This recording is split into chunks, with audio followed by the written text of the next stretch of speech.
welcome back to English 3. Today's discussion is a continuation of the previous lecture in which I had started the topic barriers to communication.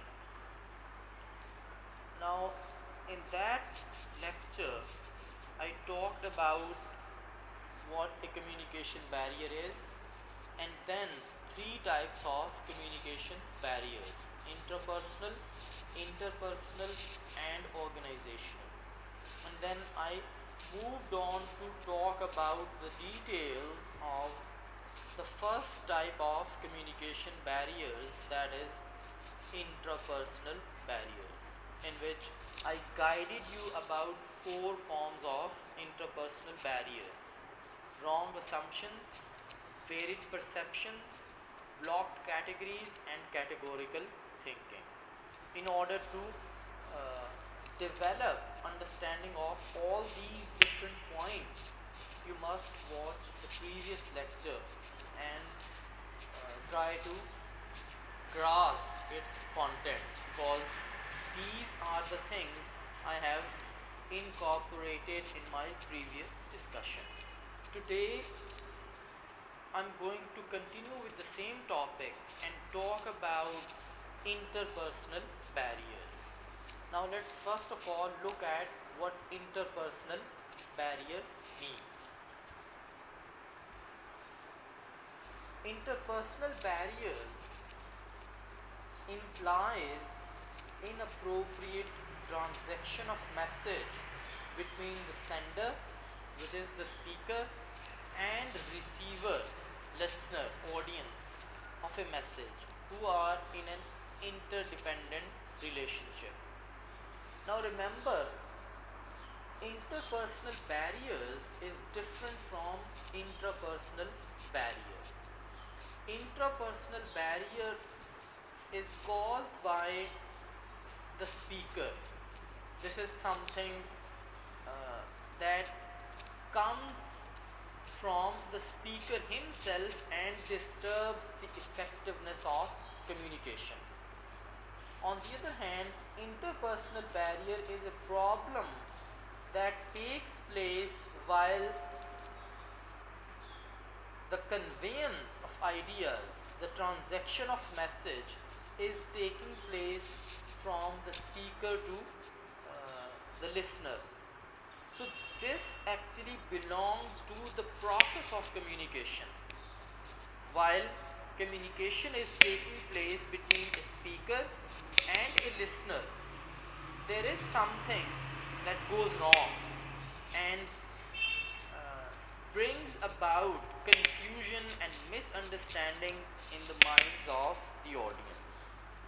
So interpersonal barrier is a barrier arising out of the communication process. Now let's look at the details of interpersonal barriers and how this type of barrier causes confusion and disturbs and damages the effectiveness of communication. So basically, if we look at the causes of interpersonal barriers, it is due to limitations in the communication skills of the encoder or the decoder, or of both. Now here I'm using these two terms of communication. Encoder is a person who speaks. Now since he uses language which needs to be deciphered, which needs to be understood, which needs to be decoded by the other person, that is why we call the speaker encoder. He uses language to convey his ideas to other people. And now it is the responsibility, it is up to the audience, the listeners, how they interpret this message. Now this interpersonal barrier can be caused by the speaker or the listener.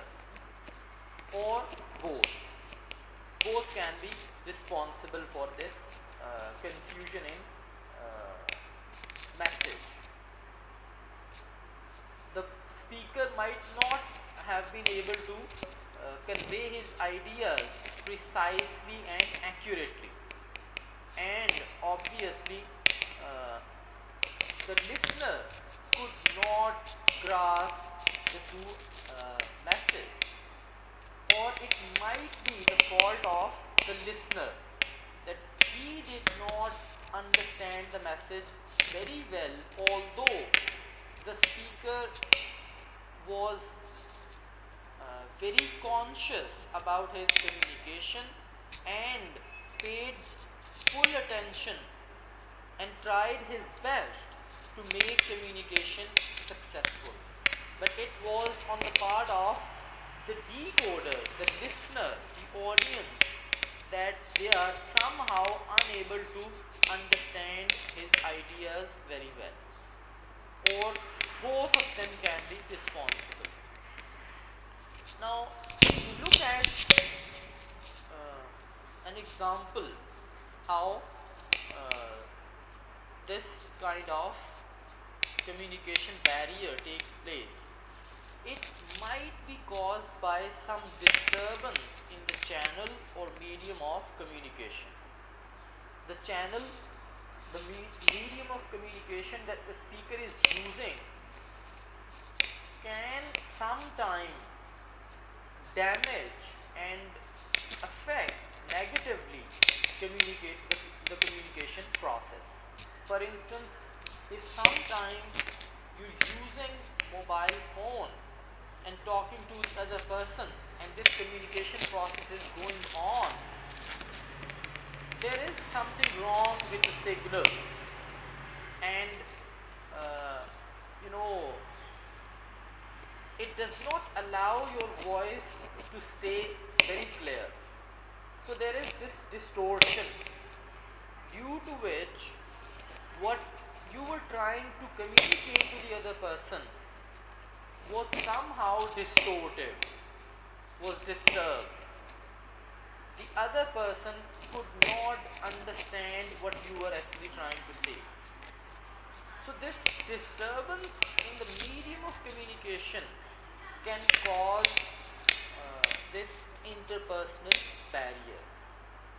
Now, you see, this disturbance in the medium of communication is not the fault of the listener or the speaker, but since it is a vital, a necessary part of communication in this context, it is, the responsibility of the listener to ask the speaker to clarify his point, to mention very clearly that due to distortion in the voice, he could not hear the speaker very clearly and could not understand his message.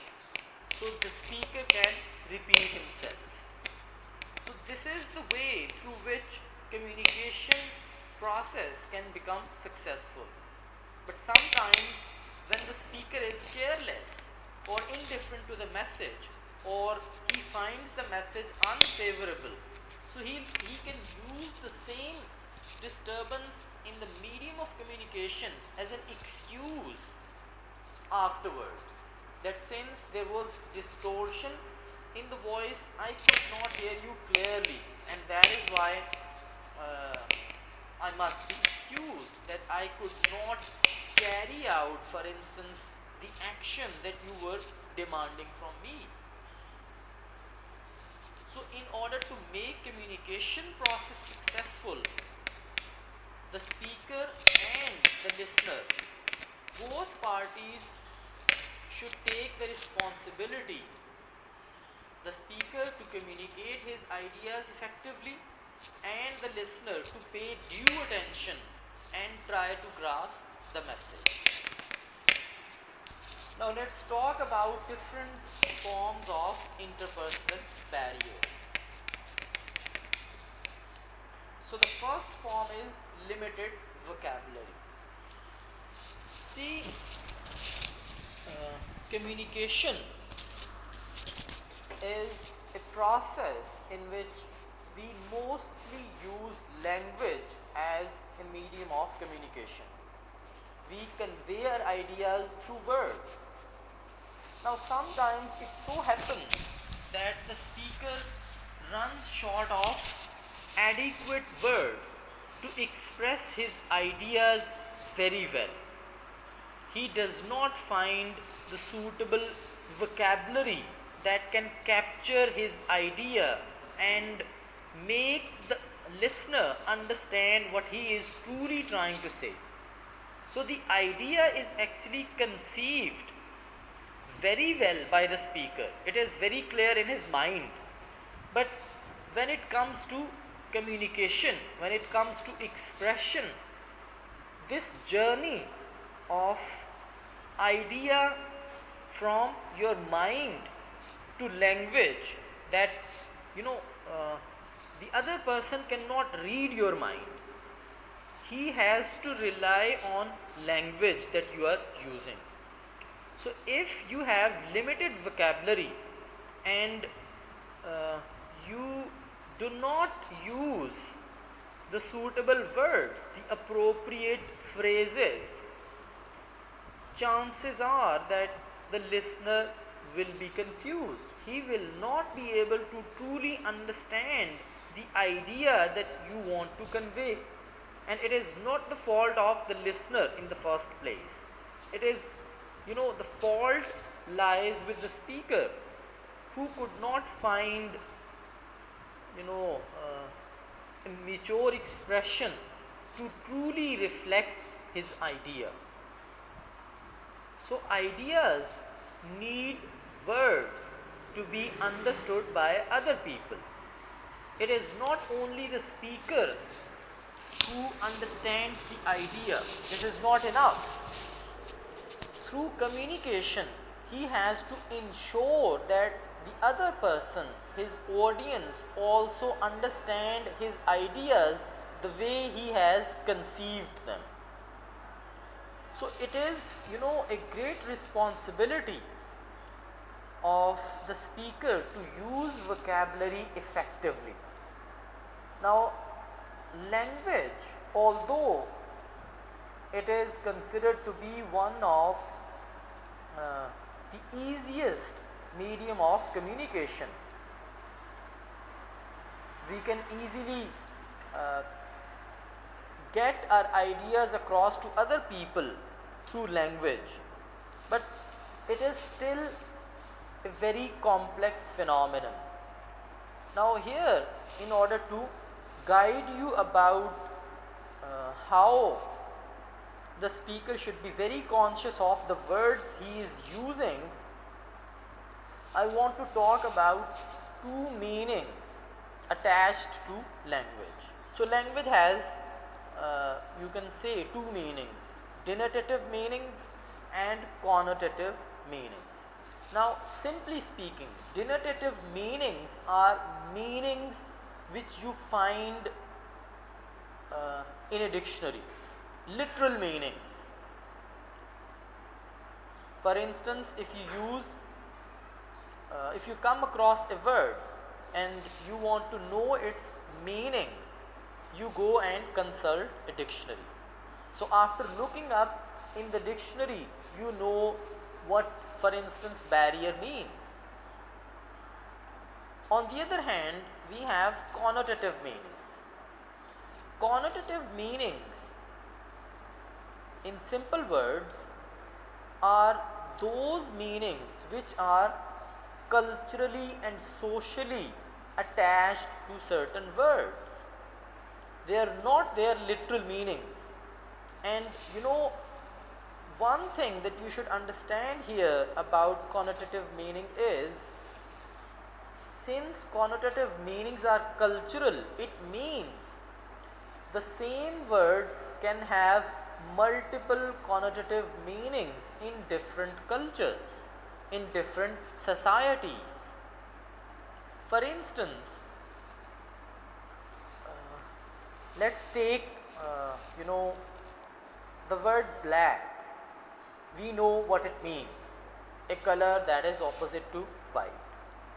But culturally, it is also used for lamentation. It symbolizes lamentation, sadness, grief, dullness, and similarly evil. So all these meanings are cultural. They might be true in one culture and they might have very different meanings in another culture. For instance, let me give you another example. Owl, the bird, is, in our culture used to symbolize stupidity, dullness of mind. On the other hand, in some settings, it implies the opposite meaning, sharpness of mind, alertness. So these connotative meanings change from place to place, from culture to culture. Now, the speaker who is using language to communicate his ideas must be conscious of denotative and connotative meanings of his words, because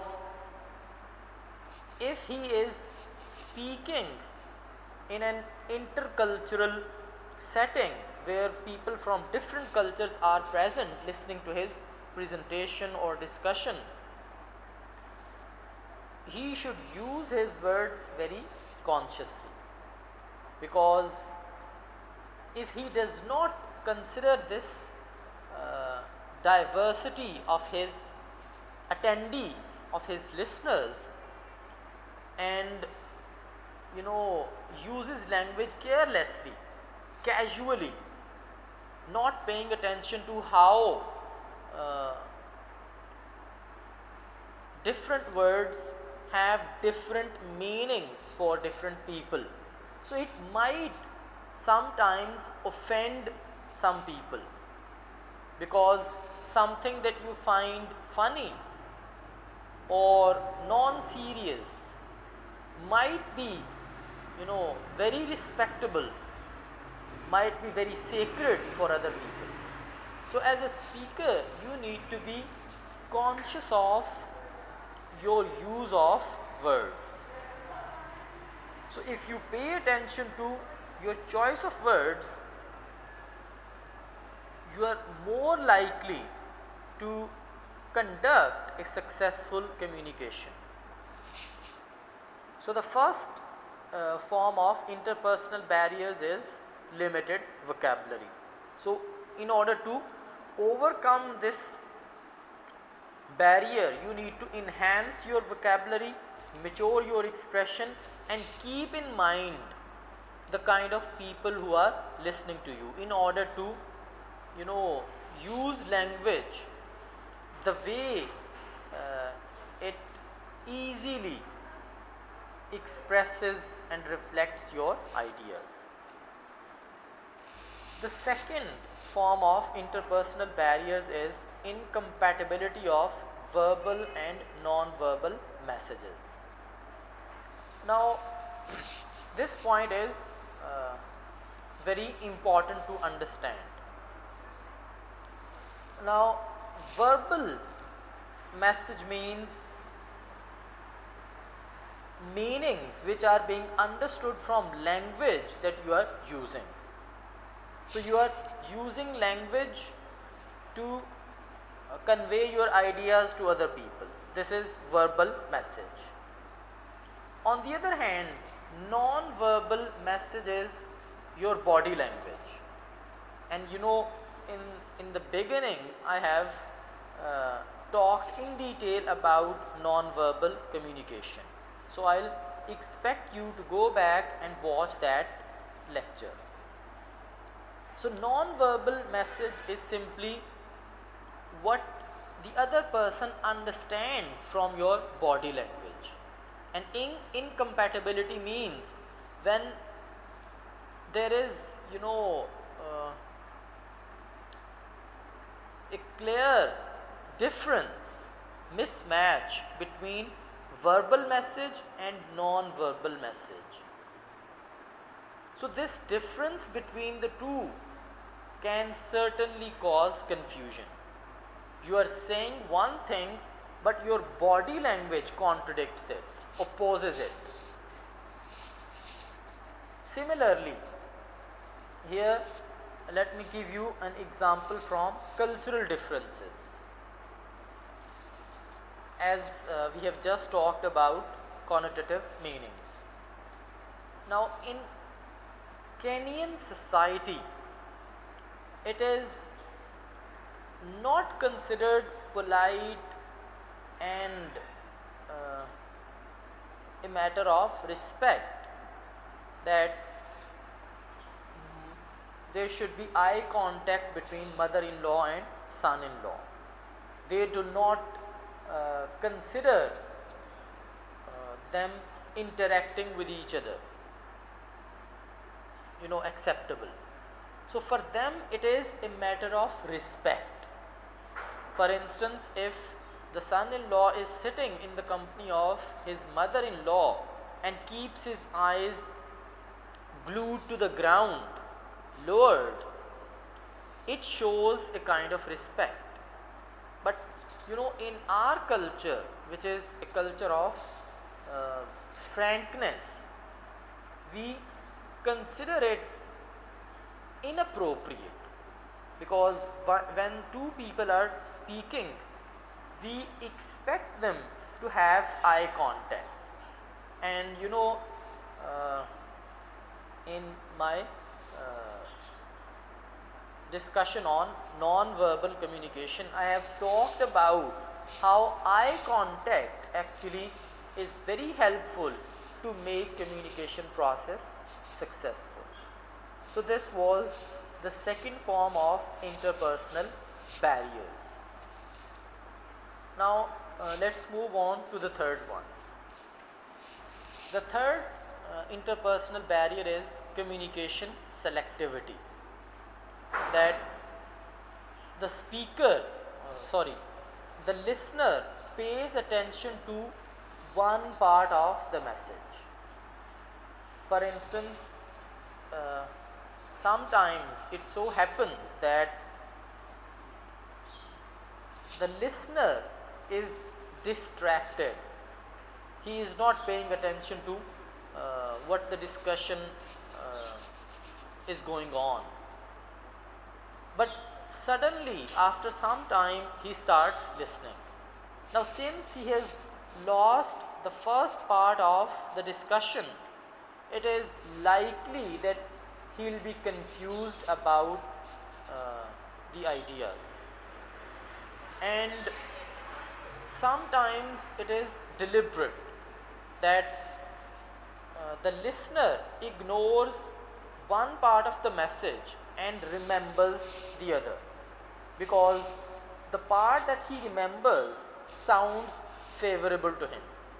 So he ignores the part of the message that he finds unfavorable and remembers the other one. Whether this communication selectivity, paying attention to one part of the message and ignoring the other, is deliberate or unintentional, it certainly disturbs the communication process, and it is obviously the fault of the listener, that he was supposed to pay due attention to the communication going on. So this type of attitude causes misunderstanding and then results in misinterpretation, since you did not listen to the speaker attentively and did not grasp his ideas very well. It is highly likely that once you will talk about the same ideas, you will misinterpret the discussion of the speaker, because you did not understand it very well in the first place. So this is the third form of interpersonal barrier, communication selectivity. The fourth and final type of interpersonal barrier that I am going to discuss here is poor listening. Now first of all, let me tell you the difference between hearing and listening.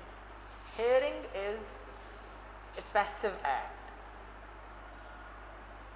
When you hear something, it means you are not paying attention to it. Just a sound strikes your eardrums and you hear it. On the other hand, listening is quite the opposite. It means paying due attention and then decode the message received. So this is an active act in which your own will is involved. You are conscious of listening to the person.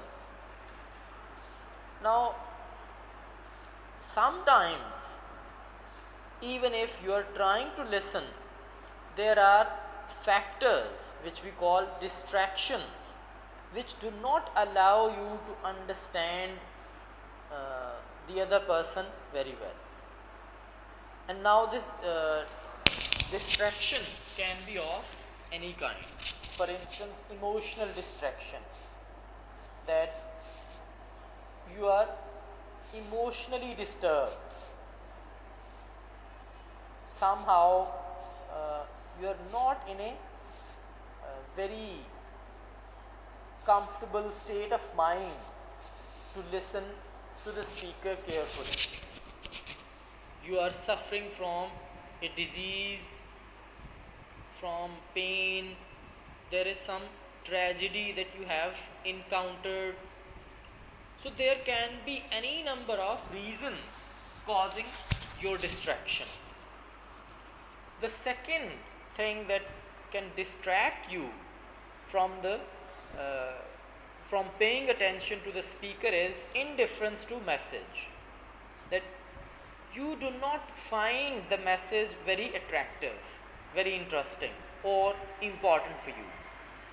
So since it does not sound to be important for you, you simply ignore it. Now although you are present, but you are not paying due attention. Similarly, wandering attention, that you listen to the speaker sometime and then you start thinking about something else. So all these different types of problems make the communication process ineffective, which means in order to achieve successful effective communication, all these problems should be overcome by the speaker and the listener. So basically in this discussion I have talked in detail about interpersonal barriers, problems that cause confusion in the communication process, and it can be due to the speaker or the listener or both. So here I have talked about 4 forms of interpersonal barriers: limited vocabulary, incompatibility of verbal and non-verbal messages, communication selectivity, and poor listening. And then I have discussed them in detail. I hope once you watch this lecture, you will be able to understand these ideas very well. See you in the next class. Thank you.